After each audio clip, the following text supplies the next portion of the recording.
Andor is finally here. Andor what, you might ask? I don't know. As far as Star Wars puns go, the Force isn't really with me on this one, but it sure is with this show. Andor is here to bring us the story of Cassian Andor before we meet him in Rogue One, a Star Wars story. I'm Chris Goodmakers, and I'm here to point out some details, Easter eggs, and fun moments in Andor, episodes 1 to 3. Our first episode finds our hero Cassian Andor on the planet Morlana 1, part of the Preox Morlana corporate zone. I wonder where the ball pit is. Like many Star Wars protagonists before and after him, Cass is looking for some information on someone, and his search for that someone takes him to a surprisingly swanky bar. Seriously, if Daft Punk were to pop up as DJs like in Tron Legacy, this would be the spot. Aw, now I'm sad that Daft Punk split up. As Cass is greeted by a hostess, two corporate stooges harass him from across the bar since they were there first. Callbacks to A New Hope are nothing new in Star Wars. Hey, you just got yourself. No. And as a prequel to a Disney prequel to A New Hope, you're gonna see several on this list. But as you'll see, this show's all about fleshing out every side of the conflict that engulfs the galaxy. So it's neat to see that these corporate stooges have a somewhat plausible reason for harassing our hero. I still don't feel any regret for them though. Don't pull a blaster on a guy in a dark alley if you're not ready to get blasted back.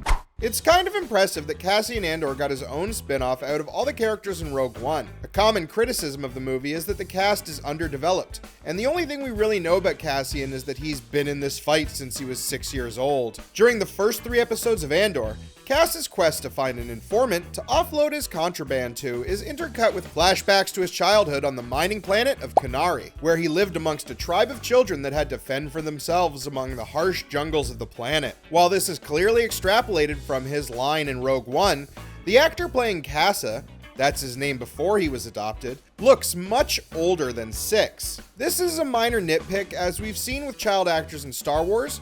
You should just hire the kid that's right for the role. I'll try spinning, that's a good trick.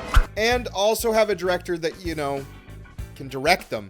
Although these flashbacks bring up a much more important question. What happened to all the adults on this planet? Or is Disney trying to integrate Peter Pan into the Star Wars universe, and this is just a planet of lost boys and girls? You can't have a new Star Wars without a new droid to sell toys of, and there's absolutely nothing wrong with that. I would like money, Disney. It's the way Star Wars has been since the original film. Cassian's adorable robot pal is named B2EMO. He has an adorable stutter that brings to mind Rogue One's Bodhi Rook.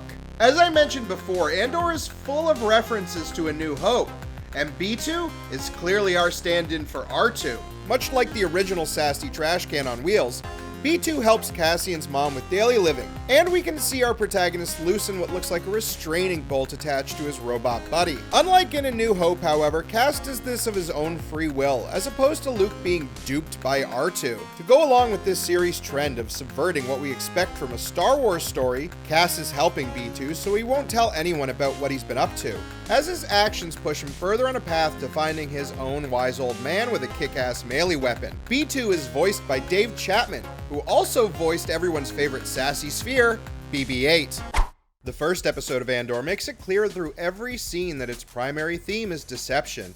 Every other scene has characters establishing an alibi, be it corporate stooge Kravis trying to save his own skin, Syril's commanding officer demanding that he write Kravis' death as a regrettable misadventure, or Cassian and his mining buddy coming up with a cover story for that misadventure. The galaxy is a dangerous place, and it's hard to know who your friends are. It's hard to even say we know Cassian, despite knowing where his story ends, and being able to follow him as a central character of the show. His flashbacks to his home planet punctuate that nicely, as his preteen posse all speak in a language that isn't the galactic base. That's Star Wars English for those who didn't play Knights of the Old Republic. And these scenes have 0 subtitles, so while we certainly follow along with the visual storytelling, we're unsure as to what the kids are actually saying to each other. Why did they initially reject Cass as one of their warriors? It might be because he had a sister to protect, or he was too young, but we're not entirely sure. All I know is I'll have to pay attention to see who I can trust. Important note moving forward, if I say something shows up for the first time, I mean the first time it's happened in a live-action movie or show, since that's what the majority of Star Wars fans watch. Despite Dave Filoni's best efforts, I've never watched Rebels, and I'm not gonna start now. It's no secret that a lot of Star Wars media has been looking inward, weaponizing nostalgia and only showing us more of the past while not moving towards the future. And there's definitely some validity to those complaints. After all, this is a prequel to the first movie. You had to have seen A New Hope to feel the significance of Rogue One, and if you haven't seen Rogue One, you're probably not even watching this show. Although I know you are because you clicked on this video. Thankfully, much like the first movie that spawned it, Andor manages to get away with this by showing off so many new things that a lot of Star Wars fans hadn't seen before. There's Imperial Chinese Takeout. It's blue chow mein and it comes in a hexagonal box just like the Imperial insignia. And yes, I will be going to Disney World to pay far too much money to eat some of this while taking a selfie with Jar Jar Binks. We see someone using a public payphone to report Cassian's whereabouts to the cops. And Cassian's informant comes to the town on a bougie hover trolley. These anachronisms may seem innocuous at first glance, but it's what gives Star Wars its sense of tangibility. The third episode brings the first arc of the season to a climax, with a Preox platoon being sent to smoke out Cassian while he's finally meeting up with his informant.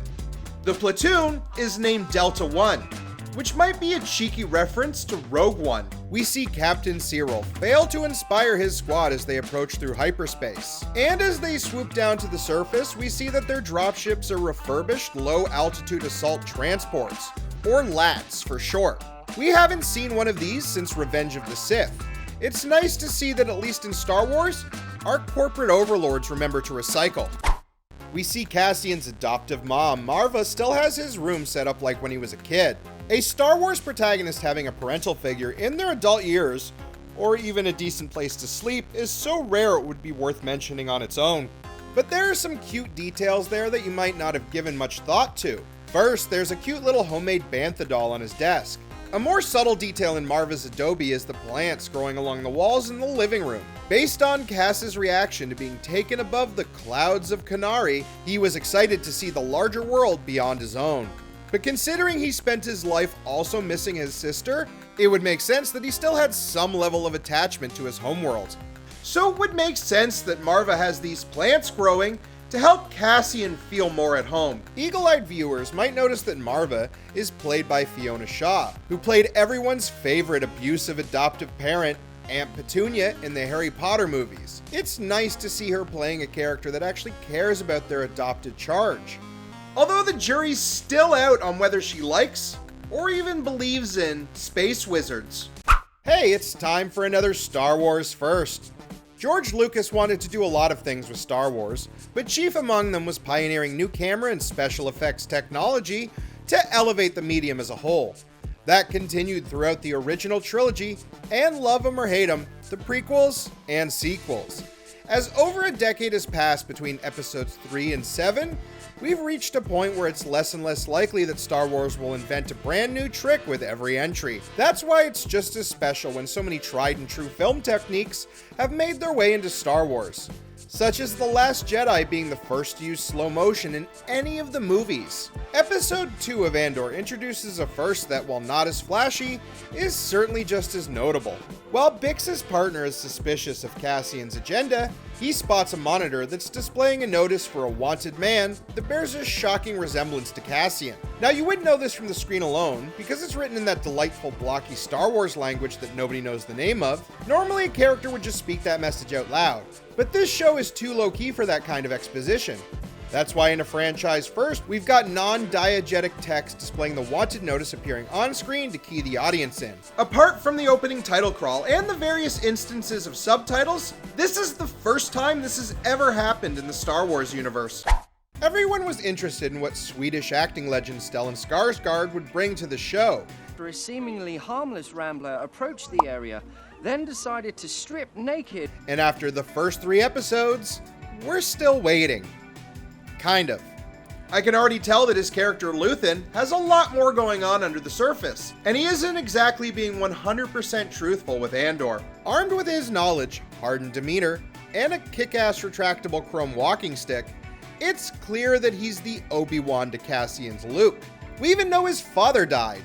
And as we've said, this show is homaging several elements of A New Hope in service of exploring the gray morality that lies between the Empire and the Rebellion's conflict.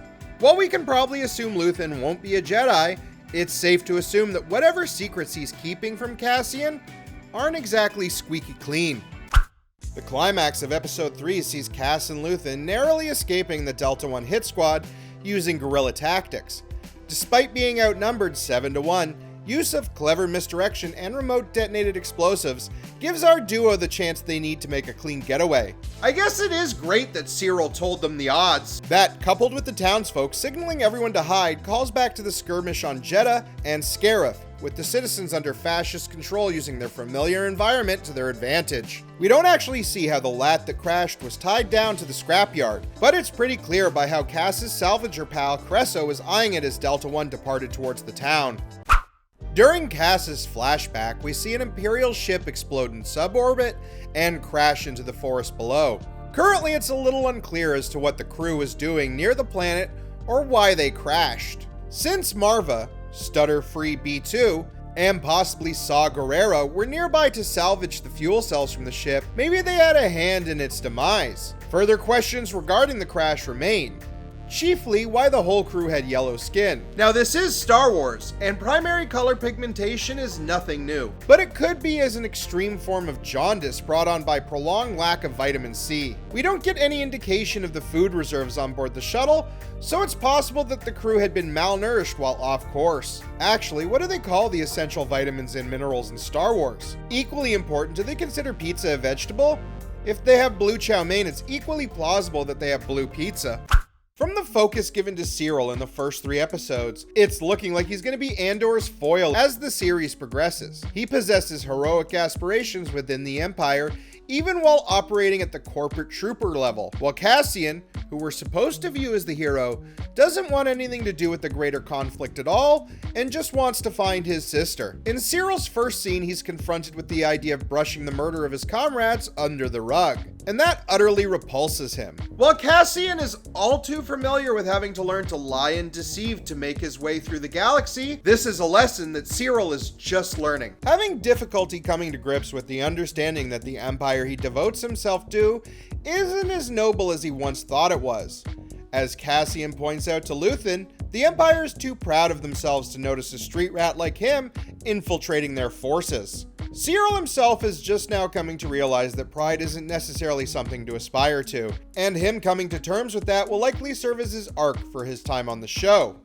One of the many wonderful things about Star Wars is how it mixes and matches so many genres of fiction and cultural influences to create a timeless tapestry that possesses near limitless storytelling potential. Other wonderful things about Star Wars include giving Harrison Ford his most iconic role and proving to Hollywood that the science fiction genre was a genre worth pumping money into, giving us other classics in the decades to come that would give generations to come new foundational works that would define the genre for them. One of these classics was Ridley Scott's Blade Runner, which many would say is the greatest sci-fi film of all time. Not me, though. A rain-soaked noir set amidst the neon cityscape of Los Angeles, Harrison Ford plays Decker, a PI that tracks down androids to permanently retire them. Decker's journey to track down the rogue replicants confronts him with questions about identity and what it truly means to be human. While it's not completely one-to-one, the opening scene of Andor serves as an homage to Blade Runner, with the ceaseless rain and buzzing neon of Morlano 1, setting the dismal tone of a corporatocracy. Thematic parallels with Blade Runner are an integral part of this scene as well. After tussling with the corporate bargoons in an alleyway, Cass kills one of his assailants, causing the other to bargain for his life by offering Cass to come with him to HQ to establish an alibi. Naturally, Cass trusts a corporate cop about as much as Anakin trusts the Jedi Council, and puts a blaster bolt between his eyes. He makes his getaway as a synth score that genuinely sounds like it was ripped from Blade Runner 2049 swells. They might not have gone out with a poignant soliloquy on the fleeting nature of life, but the memories of the two goons will still be lost to time, like tears and rain. 3 episodes in, and this show has more going for it than all of the recent Star Wars shows put together. There are so many mysteries to uncover about our characters and what they'll learn that it doesn't even matter that we know where Cassian will eventually end up. And that's a testament to great storytelling. This series is already better than Obi-Wan, but mostly because it doesn't include Darth Vader, who's just so lame.